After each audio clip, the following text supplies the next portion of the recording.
कारवान के मजलिस असम्बली कौसर मईउद्दीन ने जेएसएमसी के आला अहदेदारों के हमरा शाहतम तालाब के पानी के अखराज के मंसूबे पर तबादला ख्याल किया। वो चाहते हैं कि तालाब का पानी बराए मोती दरवाज़ा, खंदक, फतेह दरवाज़ा, लंगरौज, बापू घाट से होता हुआ आसानी के साथ मूसा नदी में चला जाए।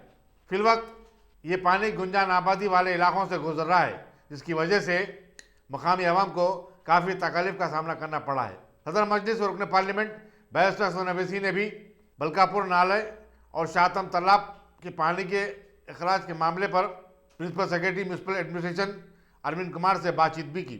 इस सर्वे के मौके पर लंगरौज के नुमाइंदा कॉर्पोरेटर वजूज़मा सिद्दीकी और दूसरे मजलिस कायदीन भी मौजूद थे।